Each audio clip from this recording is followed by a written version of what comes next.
I barely have a voice. I'm in a white shirt feeling angelic, and you're already dragging me back from the dark side. It's been a couple weeks, and people were actually happy we're back, even if you still love to rile them up. Let me put the Nate Diaz thing to bed. I made a fact-based point about his record being average, and that's it. He fired off a tweet about slapping me, which is fine. I've been slapped before. And for the record, that Josh Thompson fight was a towel stoppage after the head kick, not a clean KO. I had a real moment last week. After 7 hard months, my brain finally felt sharp again, like camp when timing suddenly clicks, and I just cried from relief. Then I celebrated by trolling on Twitter from the couch, because nothing fuels the bit like a fan base that bites. And the one fan who bites most, jonjones. You told me to forgive and forget, but it's complicated. In person, we've even laughed, but it's not friendship. The rivalry is huge. It pulls attention, and that's why it keeps coming up, even when I say next topic. On Jones Pereira, I like John at either weight, but 205 forces him to train hard and lean into smart paths like wrestling. It's great for him, risky for the UFC. If he runs through Alex and then dips, you devalue a champ who can carry cards for years. That's not selfish unless he promised more and bails. You say leave it better than you found it. I say the UFC runs transactional, so top guys respond in kind. Quick coaching one.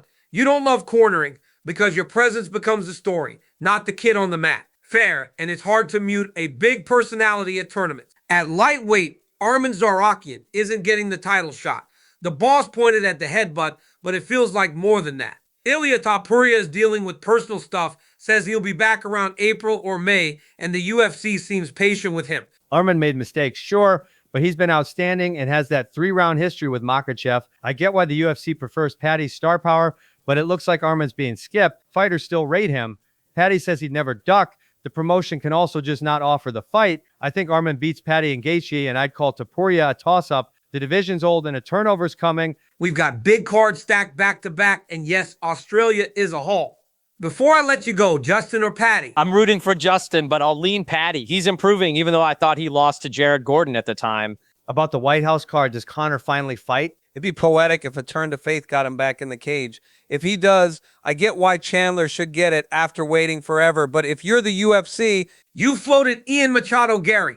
If he beats Conor, does that launch him straight to a title shot? Yes, relevance matters as much as rankings and who gets next, but the new media deal changes Conor's math. There's no pay-per-view cut, and the White House no gate to sell, so some of his usual leverage disappears. He still drives enormous gates elsewhere, though. He had a pre-sold $20 million gate lined up before the Chandler fight fell apart. All right, clear-minded Ben is back and still annoying in the best way. Catch you on the next one. Peace.